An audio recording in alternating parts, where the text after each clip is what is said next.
Assalamualaikum anak-anak, lagi dengan dunia di hari ini. Hari ini kita akan mempelajari tema 1, subtema 1, pembelajaran ke-6.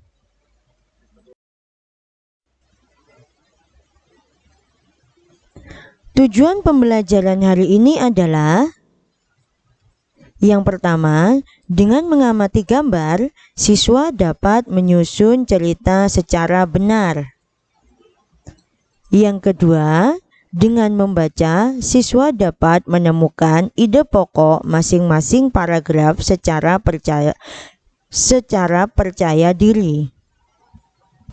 Yang ketiga, dengan membandingkan, siswa dapat menyebutkan organ gerak hewan vertebrata dan hewan avertebrata secara tepat.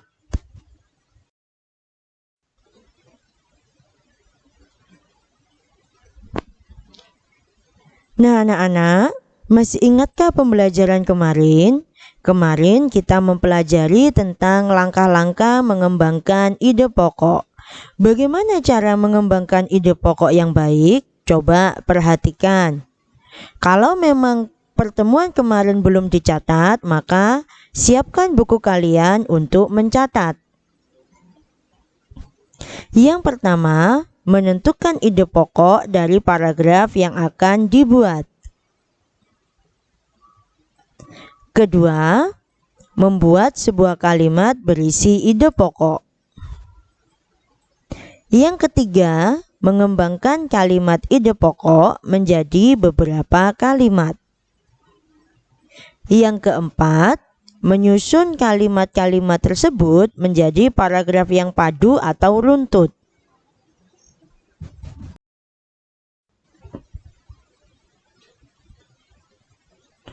Coba perhatikan, kita akan membuat cerita berdasarkan gambar berikut. Nah, di sini kalian sudah melihat ada gambar Pak Rudi dan juga Edo. Kita akan membuat sebuah paragraf atau satu paragraf berdasarkan gambar ini. Coba perhatikan langkahnya dan jangan lupa untuk dicatat. Setelah tadi kalian memperhatikan gambar, maka kita sekarang mencoba untuk membuat satu paragraf. Yang pertama, menentukan ide pokok. Contoh kalimatnya. Nah, ini adalah contoh ide pokok yang telah ibu guru buatkan. Membersihkan kandang kelinci. Kemudian, setelah kita menemukan ide pokok, kita membuat kalimat berdasarkan ide pokok tersebut. Contohnya, pada sore itu Pak Rudi mengajak Edo untuk membersihkan kandang kelinci. Ini disebut kalimat utama atau kalimat pokok. Yang ketiga, mengembangkan kalimat yang berisi ide pokok menjadi beberapa kalimat baru.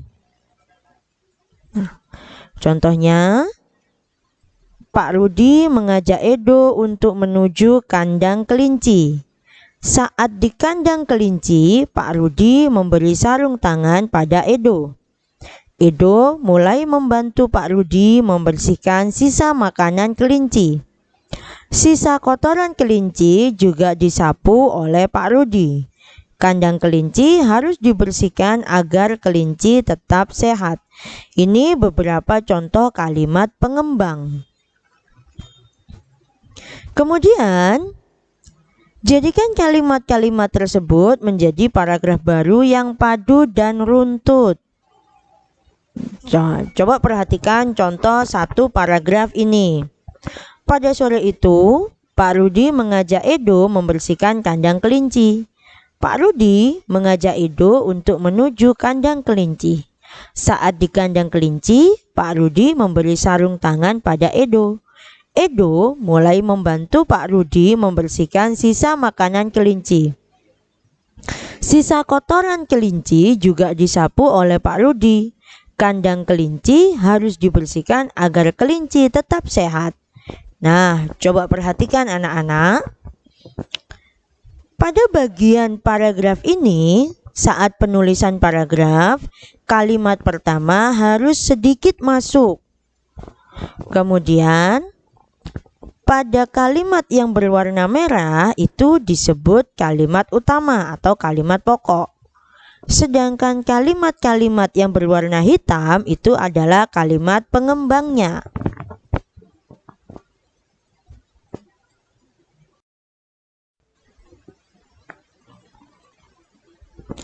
Nah, setelah tadi kalian mencoba untuk membuat cerita berdasarkan ide pokok dari gambar, maka sekarang coba amati gambar kupu-kupu ini. Nah, kita akan belajar tentang bagaimana gerak kupu-kupu. Kupu-kupu ini termasuk hewan avertebrata atau tidak memiliki tulang belakang.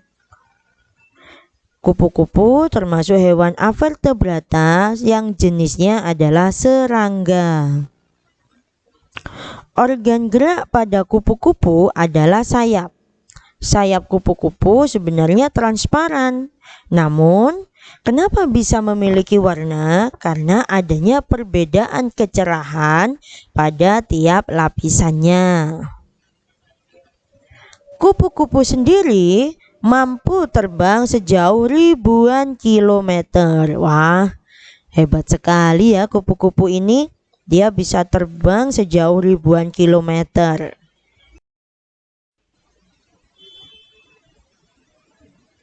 Selain kupu-kupu, ada juga hewan-hewan lain yang organ geraknya adalah sayap.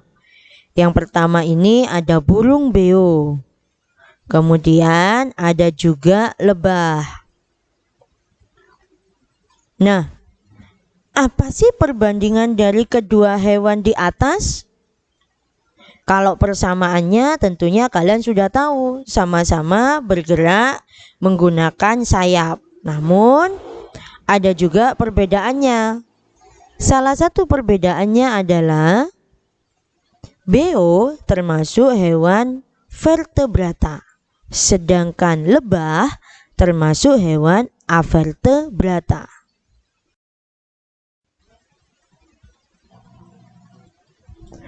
Coba kita bandingkan perbedaan hewan vertebrata atau avertebrata.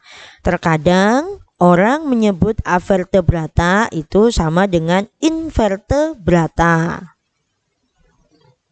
Nah, ini contoh perbedaannya. Pada hewan vertebrata itu jelas memiliki tulang belakang, sedangkan avertebrata tidak memiliki tulang belakang. Organ pernafasan vertebrata lebih kompleks dan sempurna. Contohnya, mereka sudah menggunakan paru-paru atau pundi-pundi udara. Sedangkan avertebrata, organ pernafasannya tidak kompleks. Contohnya kulit, trakea, atau insang. Hewan vertebrata juga memiliki bagian tubuh yang jelas antara kepala, leher, badan, dan kaki. Sedangkan avertebrata, susunan tubuhnya lebih sederhana dan terkadang tidak terlihat secara jelas. Hewan vertebrata juga memiliki alat pencernaan yang memanjang dari mulut sampai pembuangan. Sedangkan avertebrata, alat pencernaannya jauh lebih sederhana.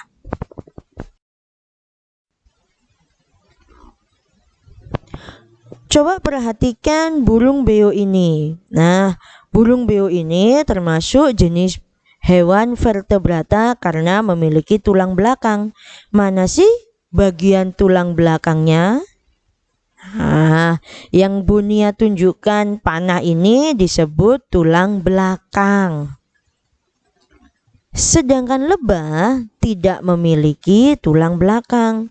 Dan bagian kepala, badan, dan juga ekor menyatu tidak terlalu jelas. Nah, itulah anak-anak keterangan-keterangan tentang materi kita pada pembelajaran ke-6 ini.